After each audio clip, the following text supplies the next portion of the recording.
All right, welcome back. The hotspot continues right here. Yes, it is called the hotspot. I finally got that right.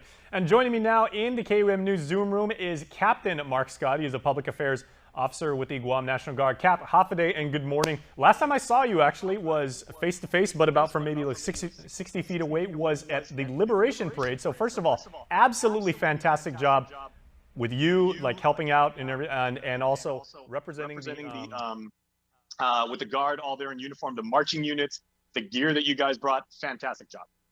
Yeah, thanks for that, Jason. Half a day and good morning, everybody. You know, it was so much fun to be out there after a couple of years, just being with the people, smelling all the barbecue smoke and just being a part of the festivities. You know, it's what we're all about. It's probably the most proud time of the year for us. And it was just our honor to be out there, really.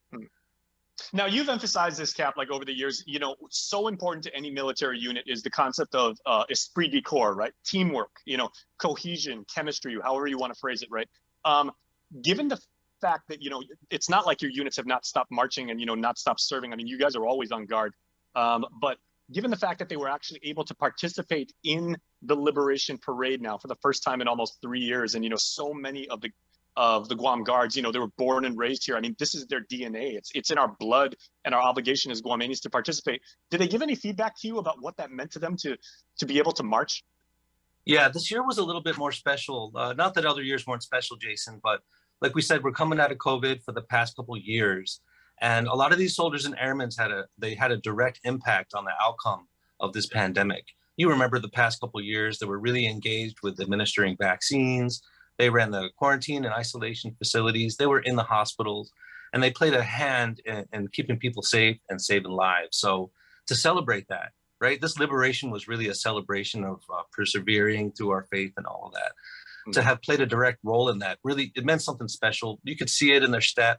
You could see it in the posture. They're walking tall, standing proud. And it was a little more meaningful to know that this is just my opinion, but these soldiers and airmen who did what they did for the past couple of years were kind of like the liberators of our time, right? They helped us be free from this oppressive thing. It shut down businesses and took lives. Granted, it's not anywhere near as violent, deadly, catastrophic as our original liberators back 78 years ago. But in a sense, right, that's the role that we filled recently, was to liberate us from the pandemic. So we couldn't be more proud of them. We know they carry that Esprit De Corps, like you said, because they know they make a difference. And like I said, Jason, it was just our complete honor to be out there representing our people and the people who went before us, right? Back in those days, there was the Guam militia. I gotta tell you, Cap, I mean, I've covered that parade so many times. I've been involved. You know, I marched in it as a member of the Simon Sanchez High School Junior ROTC unit. I was in color guard for 4 straight years, and it was an unbelievable honor. But I mean, you could just see, and I like how you said, you know, they were snapping to, they were walking tall, you know, they were carrying the fact that they've got the U.S. flag and the Guam flag, you know, and their unit badges on their persons. They just carried so much pride, and to hear them, you know, call out the cadence and, you know, just be able to represent themselves, and also to exhibit, you know, what they do. And they're like, hey, we're out here marching on the street, but we want each and every one of you along the parade route to know that we are here and we have your back. And that was amazing to see. Right. It just gives me goosebumps thinking about it, because they deserve every round of applause they got, every shout out that they got, you know, every biba that they got. They put in their time. They sacrificed for quite some time now. And it just, like I said, it brings chill to me to know that it was well-deserved and hard-earned. Mm-hmm. Okay, now I do want to say something and maybe ask and maybe talk about this, Cap, because one thing I really did notice, maybe a little bit more than liberation parades in the past, is that almost every unit, especially like with the heavy metal that you guys rolled out, you know, all the mechanized units, they had a very strong presence that was saying, you know, there are career opportunities in the Guam Guard. You know, let us know if you have a calling to serve and defend your nation and your island. Let us know. Get in contact with us and everything. We've had you on the show before talking about recruitment efforts. Where are we right now? And, you know, did that make an impact on the rest of the people that were along the parade route? Because it certainly did to me. I was like, wow, man, I'm amping right now. Like, I really want to do what I can to support the Guard.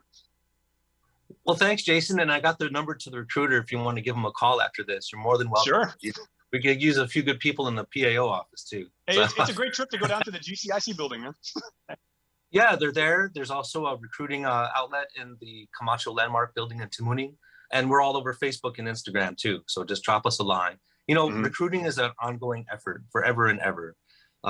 This is a part-time force that comes in and serves their time, whether it's 6 years at a time, or some people make it all the way to retirement. But, you know, there's a rotation that we always have to fill as people leave, move on, go to active duty, or whatever the case may be. There's always slots available. And there is a nationwide trend of needing to fill some spots. So that's also true for Guam. Traditionally, we haven't had much of a problem with recruiting, just because we have that patriotism here, right?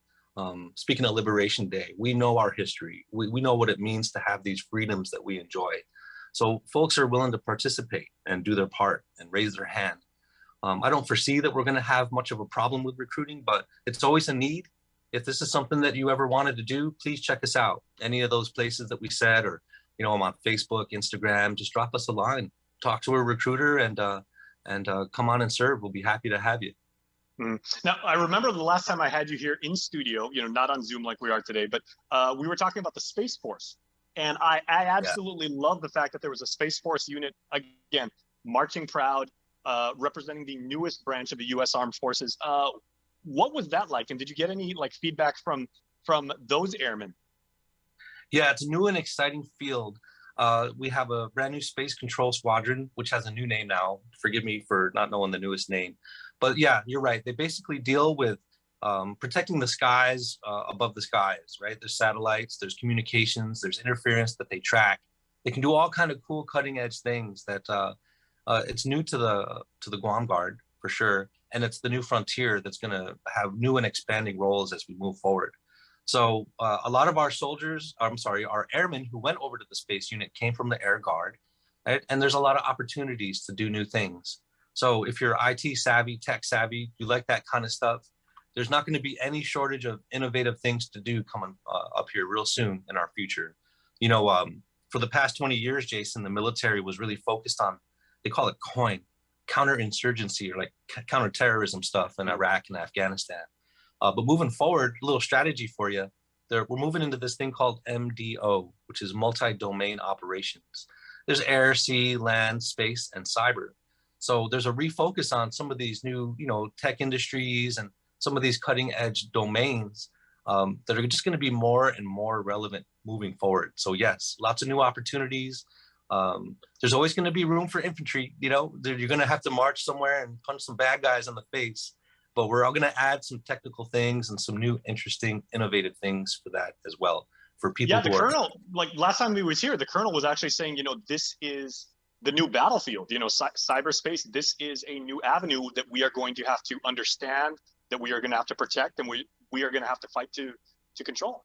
It's already here. You can see it in the news when there's shutdowns or hacks or distributed denials of services. Sorry, I'm getting kind of technical, but I know you know what I'm talking about. There's these things that are already happening that can affect our critical resources, not just in the military, but in the private sector with our infrastructure that all relies on information technology. So not just to fight the wars, but to defend the homeland. This cyber domain and the space domain is going to be more and more important. And, you know, of course, the U.S. has like many partners. Of course, like we've got very strong ties, obviously, with the British military and, you know, like our friends in several European countries and, you know, all over the world and everything. But, you know, the U.S. military takes a backseat to no one and everything. So like they are the best trained, the most motivated, and focused on the mission of some of the best service men and women in the world. In history, yeah, you're right. It's exciting to be a part of that. But I'll tell you though, what you're talking about is those force multipliers, like relationships. Relationships really do matter, not just amongst ourselves and with the people here of Guam, but our allies in the region, because you can't really do anything well just on your own, as well as you can do it in a team. So one of the things about the Guam Guard, Jason, you may not know, is that we have a state partnership program. Every National Guard has one for every state, but we're state partners with the Philippines. So we do these subject matter exchanges. We go and exchange ideas, tactics, procedures, best practices, and things like that. And, you know, we're looking to expand that. There's a possibility that, you know, it may expand our state partnerships with a place like Palau, possibly in the future. So, you know, we're a part of that network. We're a part of those relationships that we have to build in the region. And it makes sense for us, right? Because we live here. We're the permanent party here. Whatever these, bad actors in the region that everyone talks about, it's our region, So this is the role that we play in the Guard. And we got to say that we're proud to be making a difference as much as we can. Beautifully said, Cap. Now, I do want to pedal back to something you were saying a few moments ago, and I think that analogy you used of, the members of the Guam Guard who administered vaccines, who took care of people during the pandemic era and everything like that, so critical, and they will be remembered in our island's history as, you call them liberators, but certainly, not to the extent that the Marines did back in July 21st, 1944. But I love how you make that illustration. Yeah. Do you know, because I know, no soldier serves, to get medals and ribbons and everything like that. But I mean, it's also nice to have. I mean, it's, it's a motivational tactic, right? Do you have any indication that that anybody that wore the uniform and, helped pass out vaccines or medical staff, is there going to be like some sort of ribbon that will signify like the way they served during this era? We have a Guam Commendation Medal that most of our soldiers and airmen have received because of what they've done for the past couple of years. Pretty sure we got almost everyone. There was about 400, which is a lot to go through. And if we haven't gotten you yet, we're going to circle back and catch up to you. But the Guam Commendation Medal is an award that the JTF soldiers and airmen got.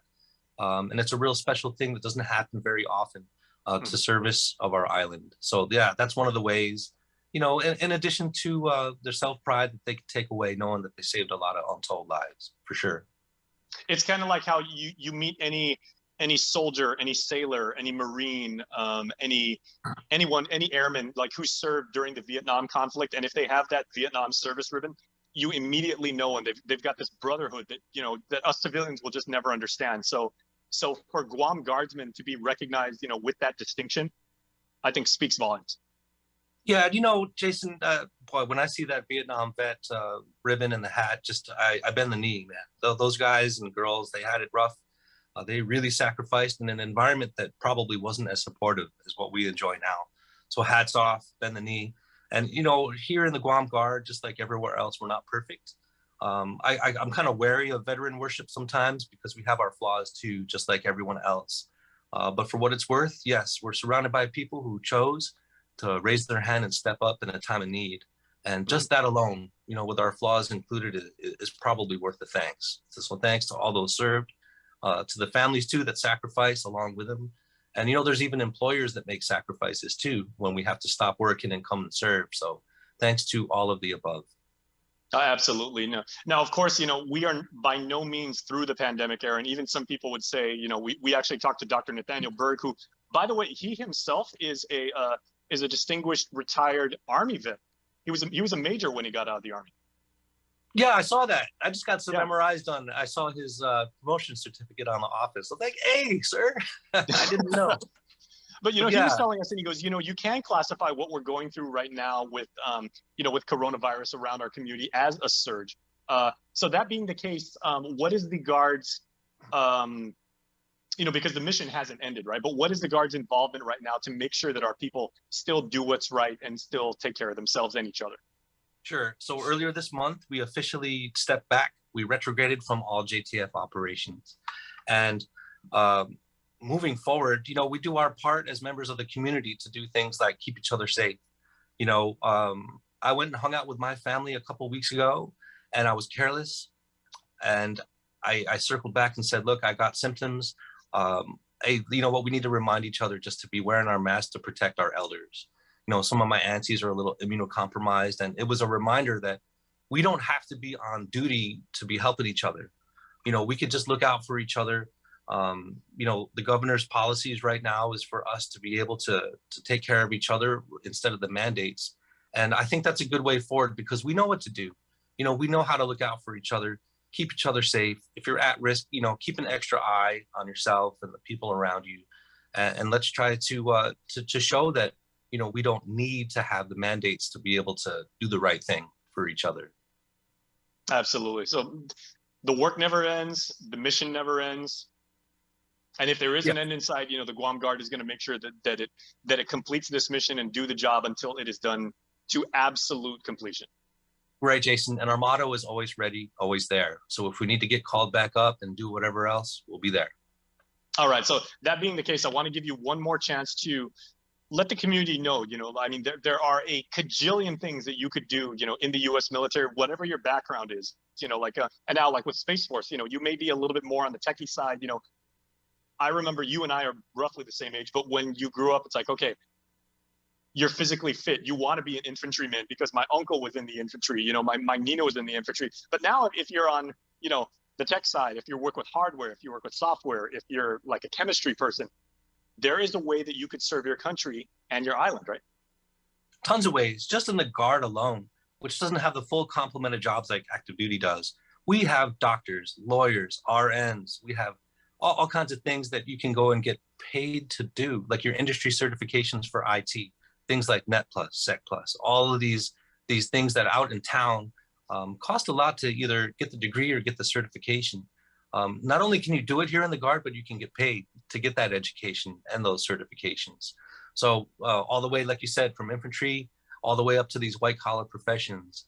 My recommendation is you can go Google it, or you could just hit me up on Instagram, social media, Facebook, or talk to one of our recruiters, and you can see for yourself all the different opportunities that we have. Okay, Cap, I'm a little bit on the older side right now, but I mean, I've got the haircut. I've already got the high and tight. You do. Could I still be considered? Is there something that I could do at this point in my career to help the Guard?